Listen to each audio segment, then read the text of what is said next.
Hello friends, narok bangui kaisa biggest opportunity narok earning khaine low price by ke low price invest kaiwe the biggest narok earning khaini musuk tongmani te nini tabok secure life te self so phai bo hai rok narok khaimalia rang bangma te kwangma khaimia ngui narok asuke narok khabai jal tong ke narok o website này mà nó website cái bài evergreenfuture.com among cái nền ta bóc nó 1 month sekarang launch money boh system program na hai pun bon sai black kan ke bang earning khai nei te low price by kan no ke bang ma rang income khai ni opportunity toi phai tong o company no join khai ma no only 750 rupees ni asu bai ni no company join khai ma plus ka ang o company ni website này mà nó www.myevergreenfuture.com thì ô company này mà nó EXO certified inject này thì nó này mà EXO 9001 2015 hay mà nó plus cái đó ô website này details này này cái này đó là thằng này đó thằng cái nó này mà nó ở cái te no detail này mà nó understand kind of business future này bangui nó decide cái sekarang nó rồi cả mà cái này mà nó te or registration cái này free này or free of cost no registration cái mà nó te or cái nó product mà này 750 to 7500 rồi nó also we see nó choice cái nào mà ở cái vàng toma te package trong nó nó foreign cả mà có sai cái này ở cái này mà nó 750 hay cái nó choice product hay mà product nó vàng cả mà cái nó này để rồi referral system này mình send system khai với những ở cái nàyนี่ friends family relative rok or online business ni bangai haroi mau te man te bekai or nai mano or company tabok new khai mau te new opportunity khai mau no or zakawa te attractive and easy business plan or kama kan attractive ma te easy or sam khai na bang they are good quality variety product manai they registration registered they understand company they 100% genuine they transparent rock company ni nai man rock no sign up khai ni last of no nai bai khai nai they company detail cả mak nai ma they company about nai man bai ke borok chole bai ke khai they nai ma plus kang borok ni Brownie about sales something about us something in the rock program. Tabok Sopaka about us and rock no nai. Brownie profile on Imana, company profile by Bible, Rokamaka, read KD, for a Nadikamaka, the company by Shaman Kai to Mataman Runway, but I can Naiman rock Brockney, more powerful company, they were on temporary detail ID, they were on a vision, Naimana by Bible vision. The legal document bro nai mano PAN card te bro income tax department ni bang bro certificate mazat te bro nai mano bro ni loading rathan man nai mano certificate of registration ICI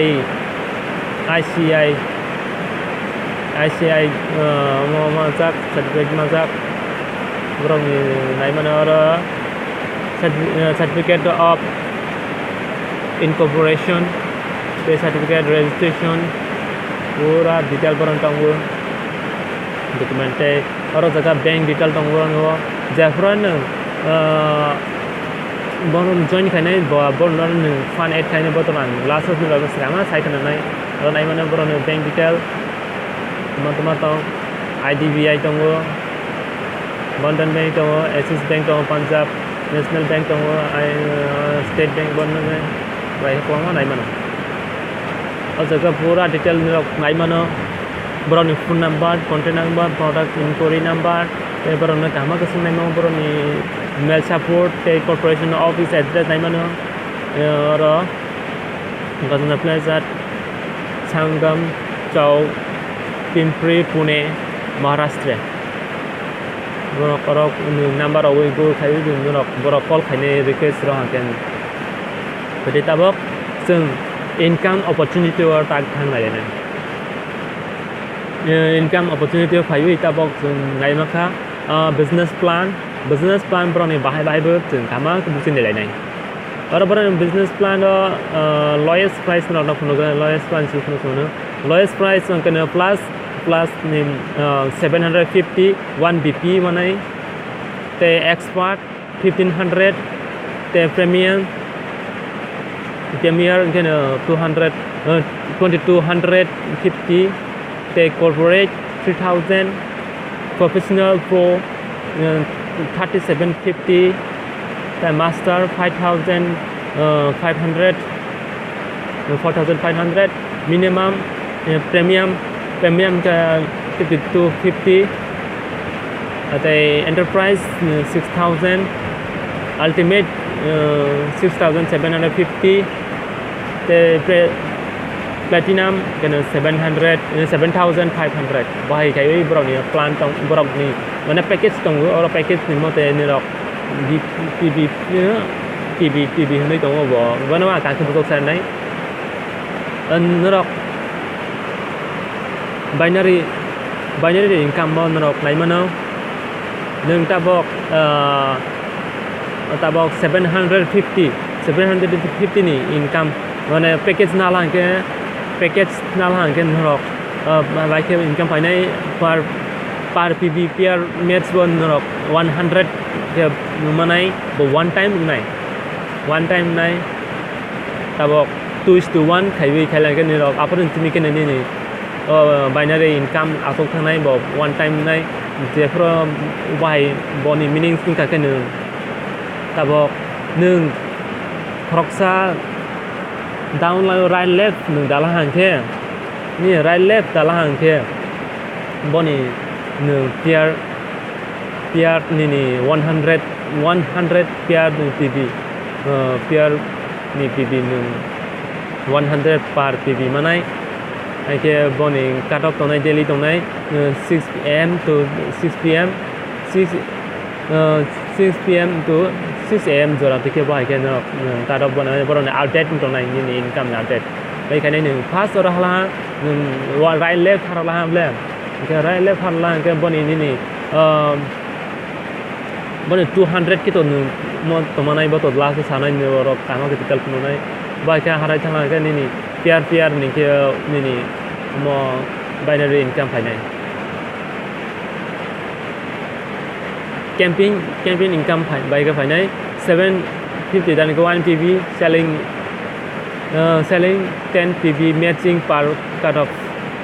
tum hone bone mane kan ni 1 PB sing ke ni manai 1 PB point manai ke on jaga nung 10 pair jra nung oro ni bisinga mo tong nai oro ni mane limit ta asuk limit ke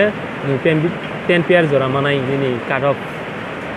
income cut off manai mo ni bangoi ke 1500 ni ke 2 PB 15 selling 15 PB why ke rok nai mane rok wa ma tong why ke system rules boni rules nu nai lai nei boni rules ke to direct referral compulsory one left one right khai ma khai nai te binary income manai ni one left one binary income te plus ni 200 per week ke nung main thanai 20 week jura 20 week jura nung bona income main thanai nung tabok right left har lan ke ni boni 20 week jura ni 200 per week mai thanai nung bai ke binary income bu nung one time manai ke ni to la bo pair thang ke binary income 100 pair 100 ke ni to la thang pa nung ke mai thanai references of same or higher package is compulsory within 20 weeks as from last purchase otherwise on the power side PV will carry forward umangka nini Jeffra nini 20 weeks ra nini mane nini tabok package pai thang la hang ke ne repurchase ma kai nei tabok 750 ni pa ne package na jak le 700 package ni bara tabok 1500 mai de 1500 ro kan package package upgrade khai mana nai bhai registration fee nai te nok activate ke ne activate king ya kan ne power kring nai ne thang ke 5% TDS te 5% admin charge khai wi ni je kon je ni sam khai mani 10% khai wi ni tang tang nai bhai ni business grow thanai ni tabok binary income to chung nai belai kha binary income tama tong ni binary income ni tong nai per pair ni per pair 100 manai per daily income bono income khai mano je pro ni palawon pair thang nai apro ni 100 part time mai nai binary income bo last present royalty income bhai nai for each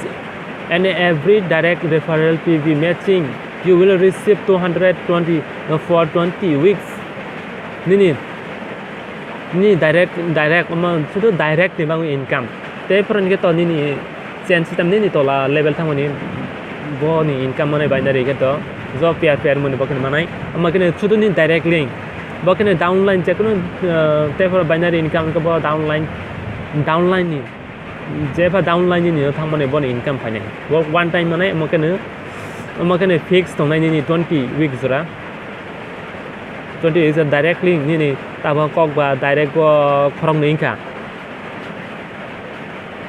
20 is 200 mane nai mane ni ra 1:1 mane 1 right 1 left 1 ngable na ke parigat 200 for 20 weeks ra mane ke ni ra 3 to yang 3 and 3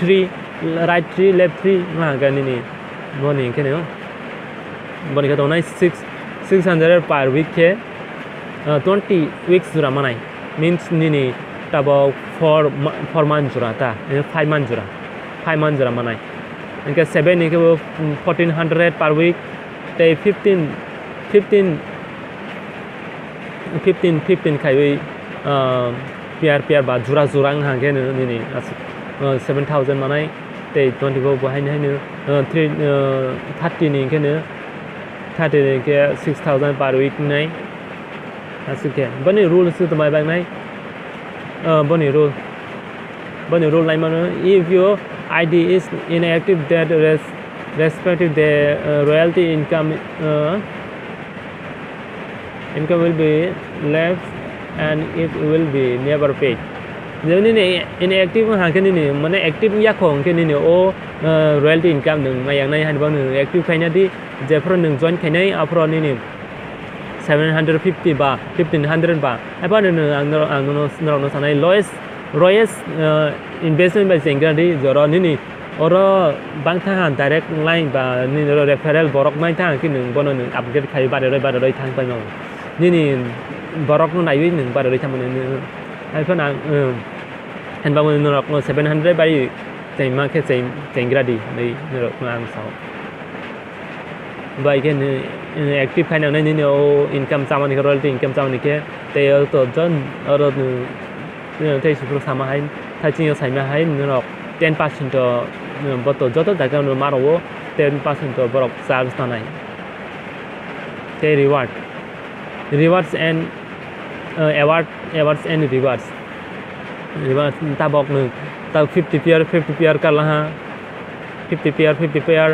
right left kar la ha anke ni 2500 cash waiting 2 days bichu no 2500 cash manai ni idea no manai banu no withdraw khai na mano te 100 ni ke 5000 no oro kama kanai businya di nirok company hai ka sakang nirok kama ka businya di bai kanai ngasung padi ma ka pai ka income reward boni rules nai mano la reward rules này đi river Rio or next to next visit no next basic này mà nó đọc reward này by business control only 5 day after 5 day reward mà này achievement wrong mong cáiตัวนี้นี่franchise income mà nàyนี่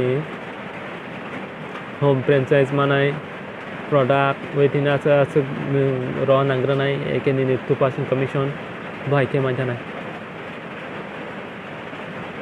ते repurchase commission tax के तालन को balm launch मने काचिनी तबक 18 July first launch मने तबक ने तबक कुछ तुम खा तक September 1 month 2 month का ट्रेनिंग तो 1 month लाइट रखो 2 months कैसे को मो business तबक running चलाई तो नरक और तबक दाइटी join खेमा के ब्लाइक के चाव नरक बांग गई तमन मला और त्रिपुरा को तो ताक तो कोई खाई में को हन बांग गई ताक तो खाई कीนึ่งนี่ตัวเรานี่แอร์มาแค่ black เนี่ยรับตั้ง product ไหนเลยเนี่ยจึงโอ้หนึ่ง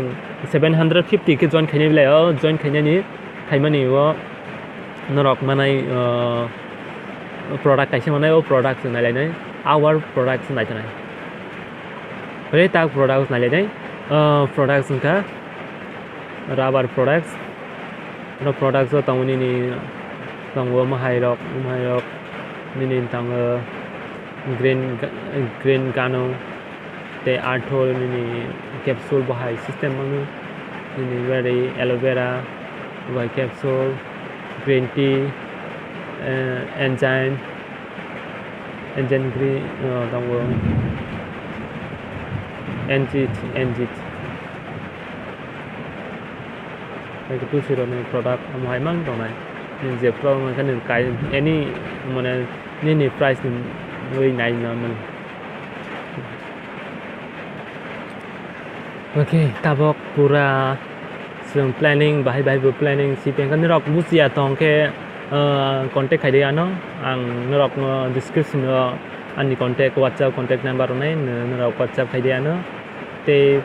rok ham su ke contact khai di bài khai na ang ta bọc registration khai ni bài khai ni ang rok ta bọc lu này rok ở zaga khai nó musuh kha, kan naro khai mana,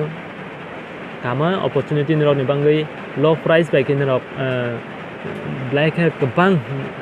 earning khai ni bangai or kama ka chance nai mana, first sing thang lanya register, click hai register,